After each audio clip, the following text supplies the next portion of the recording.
সকলকে আমার প্রণাম এবং ভালোবাসা। অ্যাস্ট্রো এডুকেশন প্রদ্যুৎ এই চ্যানেলে আপনাদের সকলকে আবারও স্বাগতম। আমি প্রদ্যুৎ স্যার চলে এসেছি আজকের দিনের আরও একটি নতুন কবিতা নিয়ে আলোচনা করতে। আজকে যে কবিতাটি আলোচনা করব, কবিতাটি একাদশ শ্রেণীর দ্বিতীয় পর্যায়ে অর্থাৎ সেমিস্টার 2 এর একটি উল্লেখযোগ্য কবিতা ভাব সম্মিলন, কবি বিদ্যাপতি। এই কবিতা আলোচনার পূর্বে আমি সকলের কাছে অনুরোধ করব, যেখানে রাধাকৃষ্ণের যে প্রেম বিষয়ক যে আলোচনা, এটা কিন্তু কখনোই আমাদের সাধারণ নরনারীর যে প্রেম সেটা তার সঙ্গে কিন্তু মিল হবে না। এখানে ভগবান শ্রীকৃষ্ণ এবং রাধা হচ্ছে তার প্রেমিকা নয়, প্রেমিকা বললে সেখানে আমাদের ভুল হবে। এখানে রাধিকা হচ্ছেন তার ভক্ত। এই পর্যায়ে আমাদের ভাবতে হবে, তবেই কিন্তু আমরা কবিতার সারমর্ম এবং যে ভক্তিপূর্ণ যে আলোচনা, সে আলোচনায় কিন্তু আমরা প্রবেশ করতে পারব। যাই হোক, এটা বলার ছিল।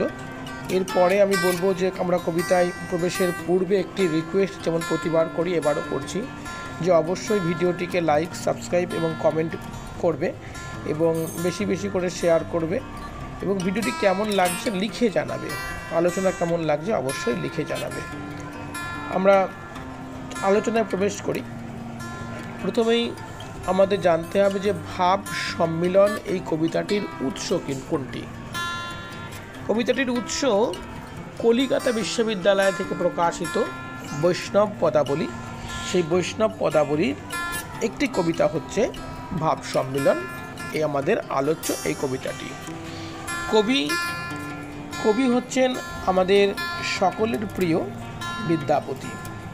এই বিদ্যাপতি সম্বন্ধে আলোচনা করতে গেলে সংক্ষেপে একটু আলোচনা করতে হয়। কবিদের সম্পর্কে বলতে হয় আলোচনায় যে কবি কিন্তু বাঙালি না হয়েও বাঙালির হৃদয় মন্দিরে চিরকালের জন্য নিজের আসনটিকে পাকা করে রেখেছেন।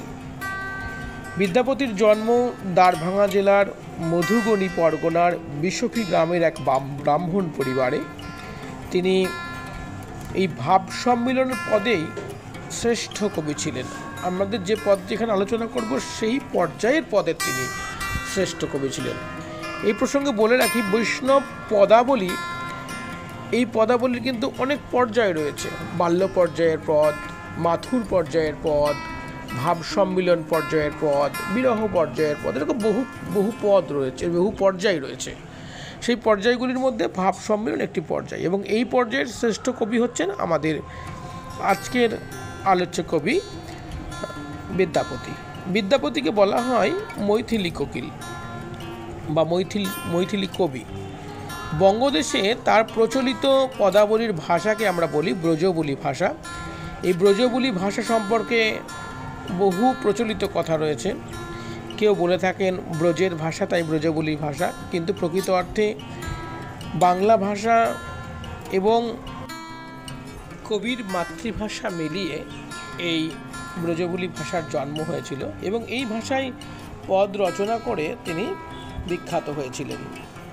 কম বেশি প্রায় 500টি পদ কিন্তু আমরা কবির পেয়ে থাকি বৈষ্ণব পদাবলীতে এবং এই পর্যায়ে আমরা বিভিন্ন যে পদকর্তার নাম পেয়ে থাকি, তার মধ্যে আমাদের কবি বিদ্যাপতি কিন্তু সবথেকে শ্রেষ্ঠ। এটা কিন্তু আমাদের মনে রাখতে হবে।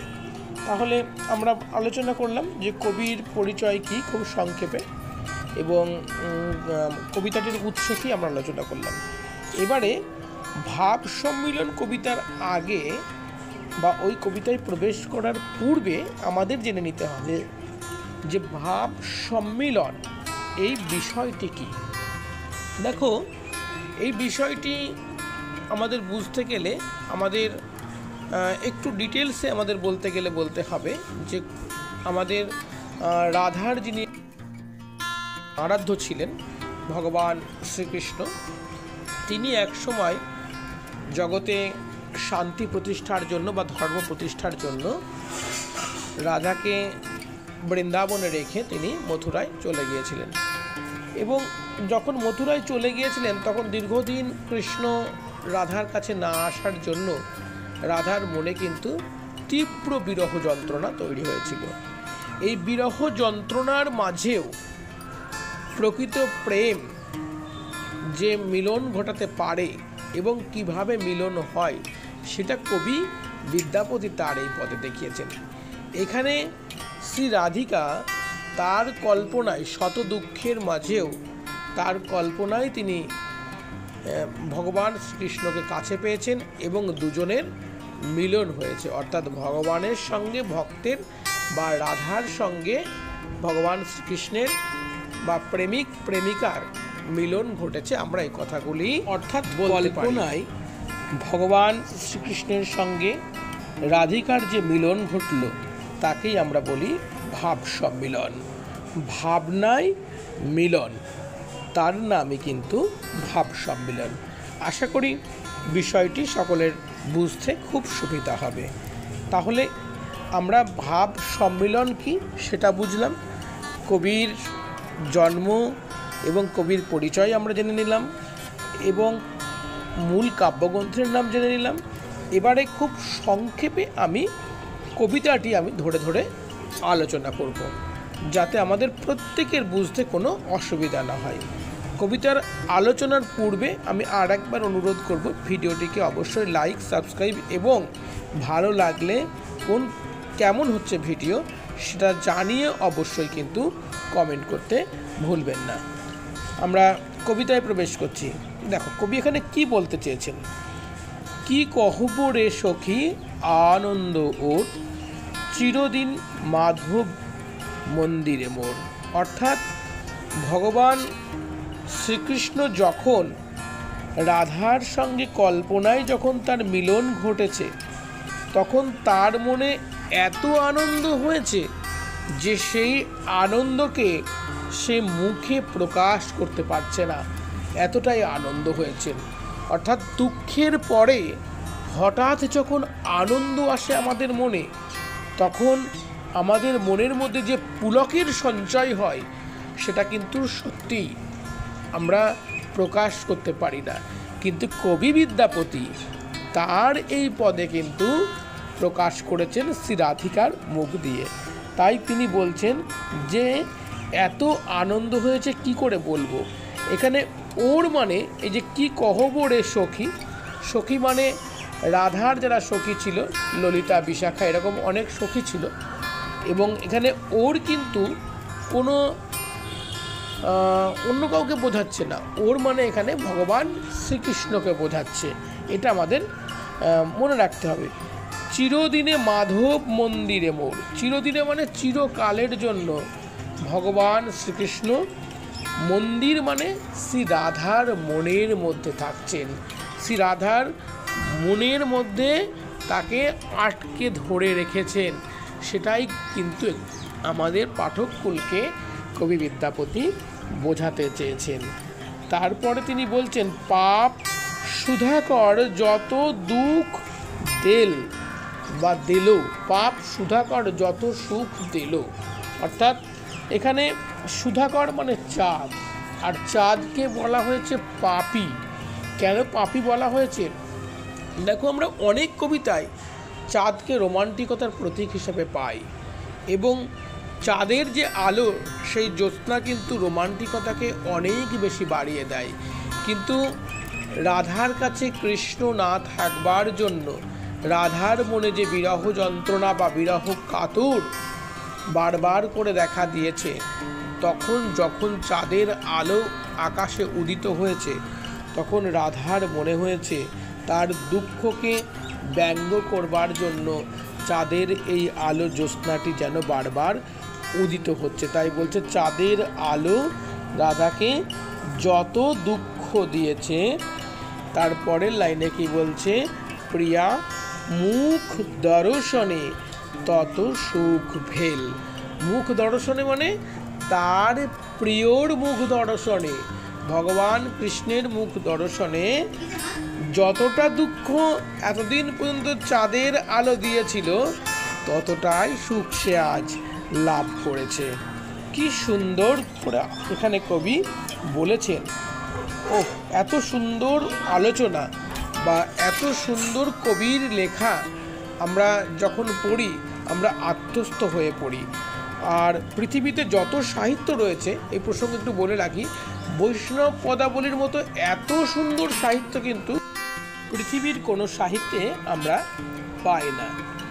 এরপরে বলছে, আঁচল ভরিয়া যদি মহানিধি পাই, অর্থাৎ শ্রী রাধিকার আঁচল ভরে, মহানিধি মানে এখানে মণি মাণিক্য ধনরত্ন, মূল্যবান যে ধনরত্ন সেগুলোকে বলা হয়েছে, যদি পান তিনি, কেউ যদি শ্রী রাধিকাকে তার সমস্ত আঁচল ভরে সমস্ত মণি মাণিক্য টাকা পয়সা ধনরত্ন দিয়ে দেয়, তাহলেও কি করবেন, তব হাম প্রিয়া দূর দেশে না পাঠায়, তবুও আমার প্রিয়াকে অর্থাৎ ভগবানকে, অর্থাৎ তার মনের মানুষ শ্রীকৃষ্ণকে তিনি আর কখনো দূর দেশে পাঠাবেন না।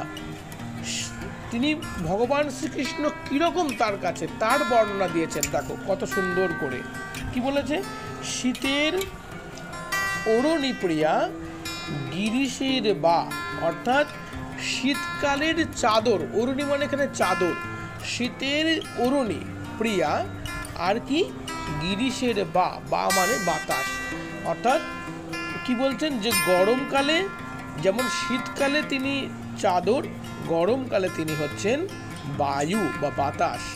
আবার কি বলছেন, বরিশার ছত্র প্রিয়া দরিয়ার না, বর্ষার তিনি ছাতা, আর দরিয়া মানে সাগরের তিনি না মানে নাও, নৌকা, অর্থাৎ সাগরের নৌকা, অর্থাৎ তিনি জীবনে মরণে শয়নে স্বপনে শ্রী রাধিকার সমস্ত জায়গাতেই ভগবান শ্রীকৃষ্ণ কিন্তু জড়িয়ে রয়েছেন, ভগবান শ্রীকৃষ্ণ কিন্তু তার সঙ্গে সর্বদা রয়েছেন, যেগুলো না হলে মানুষ বাঁচতে পারে না।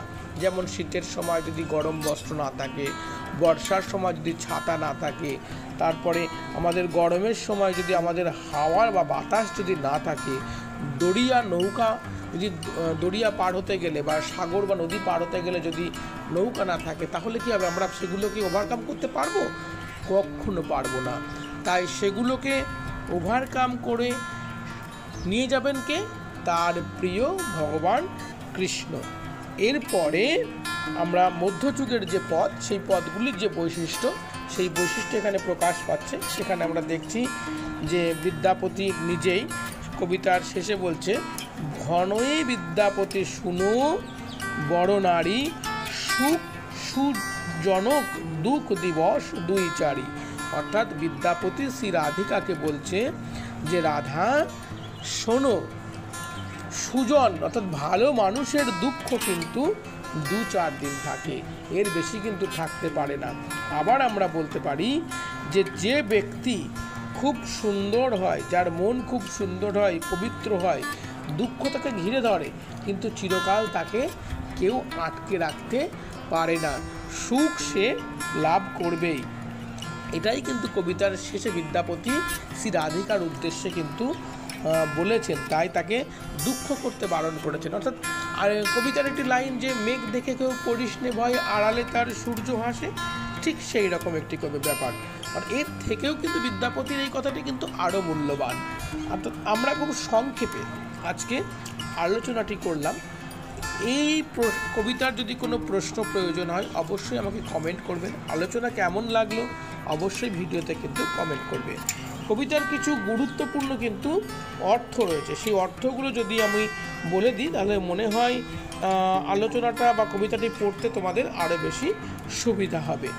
যেমন কহব মানে বলবো, আনন্দ ওর মানে আনন্দের সীমা নেই বা সীমাহীন, মন্দির মানে গৃহ, মোর মানে আমার, সুধাকর মানে চাঁদ, দেল মানে দিল, প্রিয়া মানে প্রিয়, ভেল মানে হলো, নিধন মানে নির্ধন মানে ধনহীন, প্রিয়ার মানে প্রিয়তম, কইল মানে করলাম, যতন মানে যত্ন, মহানিধি মানে মহারত্ন, অরণি মানে চাদর, গিরিশের মানে গ্রীষ্মের, বরিশার মানে বর্ষার, ছত্র মানে দরিয়ার মানে সমুদ্রে, না মানে নৌকা, ভনই মানে বলেন, বড় নারী মানে শ্রেষ্ঠ নারী, সুজন মানে ভালো লোক, সুখ দিবস সুখের দিন। আমরা অর্থগুলো বলে দিলাম যাতে কবিতাটি তোমরা যখন পড়বে যাতে বুঝতে সুবিধা হয়। আশা করি কবিতাটি তোমরা বুঝতে পারবে। আলোচনার শেষে সকলকে ভিডিওটি দেখবার জন্য অসংখ্য ধন্যবাদ। অবশ্যই ভিডিওটি লাইক, সাবস্ক্রাইব এবং কমেন্ট করবে।